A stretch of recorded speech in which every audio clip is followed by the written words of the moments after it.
नमस्कार फ्रेंड, मैं हूं चंदन पटेल। देखिए, आज मैं एक ऐसे ही स्टॉक पे बात करने जा रहा हूं जो कि 1440 का हाई था और वहां से गिरकर 81 रुपये पे आ गया था।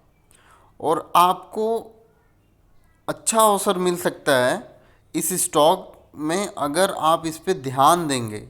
मतलब अगर आप इस स्टॉक में अगर नज़र बनाए रखेंगे तो आपको बहुत ही अच्छा अवसर मिल सकता है। ऑलरेडी ये स्टॉक इतना ज़बरदस्त रॉकेट बन गया है कि गजब की इसमें तेज़ी है। चलिए, मैं अभी अपने थंबनेल से आपको मैं स्टॉक के बारे में बताता हूँ और ये कौन सा स्टॉक है इसके ऊपर मैं आपको पूरी डिटेल वीडियो में बताऊंगा। देखिए फ्रेंड, स्टॉक का नाम है India bulls housing finance limited और इसमें बहुत ही भयंकर तेज़ी है। आप यहाँ पे देख सकते हैं। अगर इसकी मार्केट कैपिटलाइजेशन की बात करें तो देखिए 11,156 करोड़ का मार्केट कैपिटलाइजेशन है। अगर हम करंट मार्केट प्राइस की बात करें तो लगभग 241 रुपये है।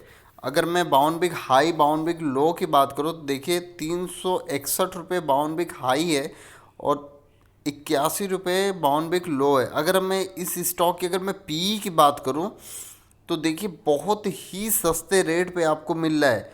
लगभग 8.68% की पी है। अगर मैं बुक वैल्यू की बात करूं तो 346 रुपये का बुक वैल्यू है। अगर देखिए डिविडेंड की मैं बात करूं तो यहाँ पे देखिए बहुत ही भयंकर ये डिविडेंड देता है।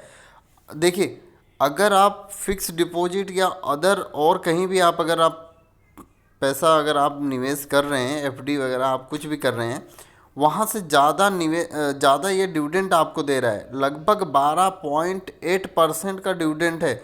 जो कि अगर आप नॉर्मली अगर आप किसी बैंक में या कहीं पे अगर आप फिक्स डिपॉजिट आरडी अगर ऐसा कुछ करवाते हैं, लगभग आपको 7 से 8% ज़्यादा से ज़्यादा मिलता है। और यहाँ पे आप अगर इसमें इस स्टॉक में जब भी डिविडेंड आता है तब भी अगर आप खरीदारी करें या उसके पहले आप खरीदारी करके रख दें तो आपको लगभग 12.8% का यहाँ पे खाली आपको डिविडेंड मिलेगा।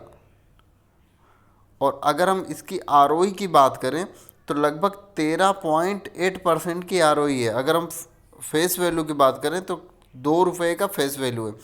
देखिए फ्रेंड, थोड़ा सा अगर मैं नीचे चलूँ तो आपको मैं क्वार्टरली रिजल्ट बता दूँ इसका। देखिए, क्वार्टरली रिजल्ट पे बात करना बहुत ही ज़रूरी होता है क्योंकि हम कभी भी किसी कंपनी में अगर हम निवेश करने जाएं तो उस कंपनी का क्या रिजल्ट है, वो कंपनी कैसे ग्रोथ कर रही है, उसके बारे में बहुत ही ज़रूरी है बात करना। और हमको जानकारी भी रहनी चाहिए कि ये कितना ज़बरदस्त ग्रोथ कर रही है। देखिए, अगर हम दिसंबर 2017 में बात करें तो नेट प्रॉफिट है 1142 करोड़ का। अगर हम मार्च 2018 में बात करें तो 1082 करोड़ का है। जून 2018 में 1055, सितंबर 2018 में 1044, दिसंबर 2018 में 986 करोड़, मार्च 2019 में 1006 करोड़, जून 2019 में 802 करोड़, सितंबर 2019 में 710 करोड़, दिसंबर 2019 में 552 करोड़, मार्च 2020 में देखिए कितनी भयंकर गिरावट हुई है। देखिए, ये सभी लोगों को पता था कि लॉकडाउन में हर कंपनी की सिचुएशन बहुत ही गड़बड़ थी और इसके बावजूद भी कुछ कुछ कंपनियां बहुत ही अच्छी प्रोग्रेस की क्योंकि उस सेक्टर में वो थी। और कुछ कुछ ऐसी कंपनियां कि जिनको इतनी ज़बरदस्त बुरी तरीके से उसमें उसकी मतलब पिटाई हुई कि बहुत ही भयंकर उसका जो नेट प्रॉफिट है वो गिरा। और यहाँ पे आप देख ही सकते हैं लगभग मार्च 2020 में 137 करोड़। देखिए, केवल 137 करोड़। अगर हम जून 2020 की बात करें तो 273 करोड़, सितंबर 2020 की बात करें तो 323 करोड़। यहाँ पे देखिए क्वार्टर में थोड़ा सा ग्रोथ आपको देखने को मिल रहा है, लेकिन अगर नेक्स्ट क्वार्टर आएगा तो आपको और भी अच्छी तेज़ी देखने को मिलेगी। और अगर हम प्रॉफिट एंड लॉस की बात करें, देखिए प्रॉफिट एंड लॉस ये ईयरली वाइज होता है।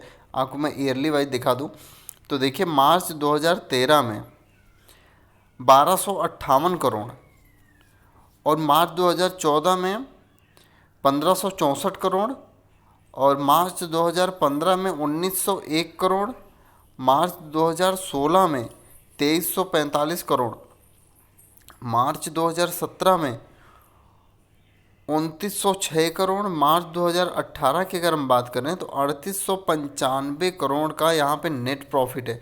देखिए मार्च 2019 की अगर हम बात करें तो 4091 करोड़ की नेट प्रॉफिट है। मार्च 2020 में केवल 2200 करोड़ का यहाँ पे नेट प्रॉफिट है। अब देखिए अगर हम यहाँ से बात करें मार्च 2013 से, तो देखिए ये पर ईयर कंपनी ग्रोथ कर रही है, पर ईयर कंपनी ग्रोथ कर रही है। लेकिन इस लॉकडाउन के वजह से कितनी भयंकर इस स्टॉक में गिरावट देखने को मिली है। लेकिन अगर मार्च 2013 से अगर हम मार्च 2019 का कंपेयर करें तो लगभग 4 गुना कंपनी ग्रोथ की है। मतलब अच्छा ग्रोथ है। फिर भी अगर हम माने 5 साल लगभग अगर हम माने 7-8 साल में, लगभग 7 साल में माने तो अच्छा 4%, कोई वो गलत नहीं है, 400%। और अगर हम देखिए इसकी कैश फ्लो की बात करें तो लगभग ये -338 करोड़। और अगर हम शेयर होल्डिंग की बात करें तो यहाँ पे देखिए हम थोड़ा सा शॉर्ट में बात करेंगे। देखिए यहाँ दिसंबर 2017 के अगर हम बात करें तो प्रमोटर की होल्डिंग 23.69% थी, और सितंबर 2020 की अगर बात कर लें तो 21.70% की यहाँ हिस्सेदारी थी। अगर हम दिसंबर 2018 की अगर हम एफआईज की बात करें तो लगभग 55.34% की हिस्सेदारी थी। मतलब बहुत ही भयंकर हिस्सेदारी थी। और फिर उन्होंने घटा के लगभग 27.95% कर दी है। अब यहाँ पे देखिए हम डीआईज की बात करें तो दिसंबर 2017 में लगभग 12.01% की हिस्सेदारी थी। और अगर हम सितंबर 2020 की अगर हम बात करें तो 10.28% की हिस्सेदारी है। देखिए अगर हम दिसंबर 2017 में पब्लिक की बात करें तो 8.96% की हिस्सेदारी थी। देखिए यहाँ पे पब्लिक जो क्या है, पब्लिक देखती है कि ये 1400 रुपये से इतना नीचे गिर के आया, मतलब अब तो इसमें कुछ तेज़ी बनेगी। तो पब्लिक सबसे ज़्यादा खरीदारी वहीं पे करती है जिस स्टॉक में ज़्यादा गिरावट होती है, क्योंकि वो यही सोचते हैं कि अरे ये इतना गिर गया तो लगता है ये अभी रॉकेट बनेगा। ठीक है।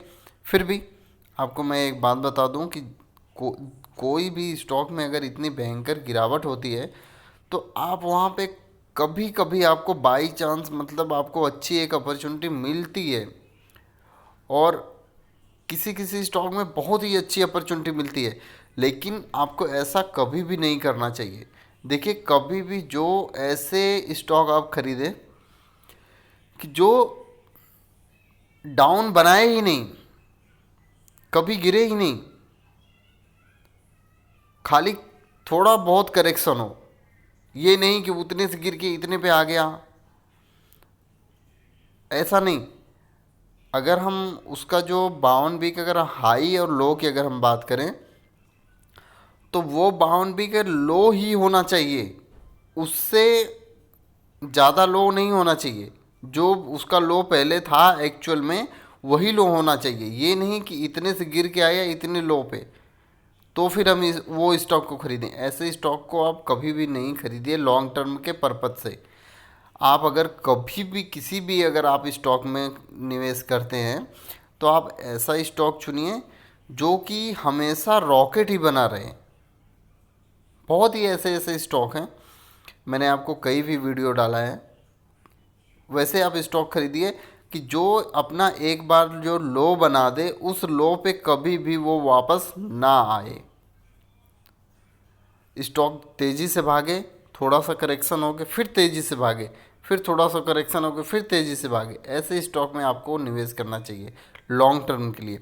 हाँ, आप शॉर्ट टर्म के लिए ऐसे स्टॉक में आप बेस्ट अपॉर्चुनिटी ढूंढ सकते हैं, मतलब आपको शॉर्ट टर्म में बहुत ही अच्छा पैसा बना के देगा ऐसे स्टॉक में आप अगर निवेश करेंगे तो। और देखिए अगर हम पब्लिक की बात करें तो लगभग 36.39% की होल्डिंग है। देखिए दिसंबर 2017 में 8.96% का होल्डिंग था, और फिर उसके बाद यहाँ पे 36.39% का होल्डिंग है। सोचिए, जब एफ आईज बेच के यहाँ से माल निकल गए, डी आईज बेच के यहाँ से माल निकल गए, तो पब्लिक ने माल ख़रीद लिया सब। ठीक है, चलो खैर कोई बात नहीं। चलिए मैं दूसरी वेबसाइट पे लेके चलता हूँ और आपको वहाँ पे कुछ चीज़ें दिखाता हूँ। देखिए, आ गया हूँ मैं दूसरी वेबसाइट पे, और लगभग ये 7 रुपये 5 पैसे तेज है। अगर हम परसेंटेज की बात कर लें तो 3.01% की इस स्टॉक में तेजी है। स्टॉक पूरा बुलिश है। और थोड़ा सा अगर मैं आपको नीचे दिखाऊं तो आपको मैं रिटर्न दिखाना चाहता हूं, क्योंकि सबसे बहुत ही ज़रूरी चीज़ है रिटर्न के बारे में। अगर मैं आपको रिटर्न दिखाऊं तो यहाँ पे देखिए, अगर आपने, यहाँ पे आप ध्यान से सुनिए, अगर आपने 5 साल पहले इसमें पैसा लगाया होता, कितना साल, 5 साल, तब भी आपका पैसा आधे से ज़्यादा कम हो गया होता। भाई, अगर आप पैसा कहीं निवेश कर रहे हो, आप अगर कहीं पैसा निवेश कर रहे हो, तो आप क्या चाहते हो कि मेरा पैसा कई गुना हो। आप तो ऐसा चाहोगे नहीं ना कि अगर मैं निवेश करूं तो मेरा पैसा कम हो जाए। आप तो ऐसा चाहोगे नहीं। आप तो यही चाहोगे ना कि अगर मैं निवेश करूं, मान लो मेरे पास अगर 10,000 है, 10,000 मैं अगर निवेश करूं तो 5 साल में तो कम से कम मेरे को स्टॉक मार्केट में 30,000 तो आना ही चाहिए 5 साल में। लेकिन आप अगर इस स्टॉक में 10 साल पहले आपने अगर निवेश किया होता तो आज लगभग आपका पैसा 3-3.5 हज़ार होता। ठीक है, तो इतनी भारी इसमें गिरावट आई है। तो इसीलिए मैं फ्रेंड आपको बोल रहा हूँ कि आप ऐसी अपॉर्चुनिटी इसमें ढूंढिए कि बस खाली शॉर्ट टर्म में हो। आप लॉन्ग टर्म के पर्पज से इस स्टॉक में ना आए। मैं तो सबको साफ साफ मना बोल रहा हूँ कि अगर आपको पैसा बनाना है तो आप इस स्टॉक में केवल शॉर्ट टर्म ही निवेश करें। और यहाँ पे देखिए, 3 मंथ की अगर मैं बात करूँ तो 61% का रिटर्न दिया है। ठीक है, तो आप यहाँ पे देखिए, 3 साल पहले लगाए होते तो आपका 80% माइनस में होता, 2 साल पहले लगाए होते तो 70% माइनस में। तो आप ऐसे स्टॉक से बचें। आप केवल शॉर्ट टर्म ही देखिए फ्रेंड, इस स्टॉक में बहुत ही भयंकर तेज़ी आपको देखने को मिल रही है। अगर मैं ये कैंडल आपको दिखाऊं, और देखिए अगर मैं वीकली अगर मैं चार्ट लगाता हूं, मतलब वीकली चार्ट का मतलब ये हो गया कि एक कैंडल एक वीक को रिप्रेजेंट करती है। और यहाँ पे देखिए, ये लॉकडाउन का सिचुएशन था। जब ये लॉकडाउन ऐसा हुआ तो कितनी भयंकर गिरावट इस स्टॉक में आई थी। और अगर मैं यहाँ पे बात करूं तो अगर ये देखिए, ये जो लेवल है, अगर ये लेवल को अगर ये तोड़ेगा तो ये स्टॉक में और भी भारी तेज़ी आपको देखने को मिल सकती है। फिर सेकंड लेवल होगा ये, यहाँ पे लगभग 17 फरवरी का ये लेवल आपको देखने को मिलेगा, और बहुत ही भयंकर तेज़ी आपको इस स्टॉक में देखने को मिल सकती है।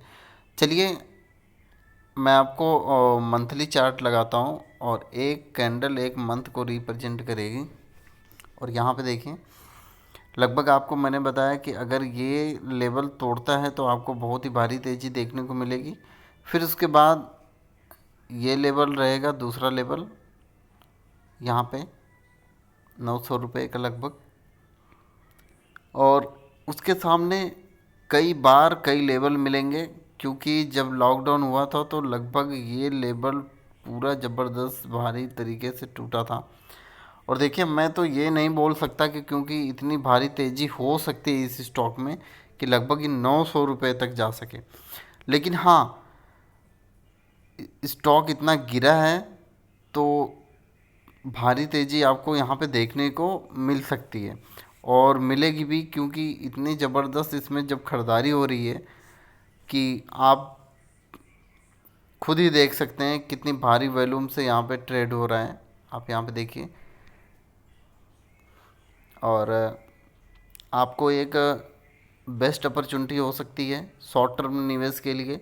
अगर आप शॉर्ट टर्म निवेश करना चाहते हैं तो आप यहाँ पे मौका देख के आप यहाँ पे एंट्री लीजिए और आपको बहुत ही एक अच्छी अपॉर्चुनिटी मिलेगी। हाँ, आप अगर कभी भी इस स्टॉक में निवेश करें तो स्टॉप लॉस ज़रूर ही लगा लें, क्योंकि ये स्टॉक इतना तेज़ी से भागता, जितना तेज़ी से उतना तेज़ी से नीचे भी ये आता है। तो इसीलिए अगर आप इस स्टॉक में ख़रीदारी करने का आप सोच रहे हैं तो आप स्टॉप लॉस ज़रूर से ही लगाइए। Okay, thank you friend.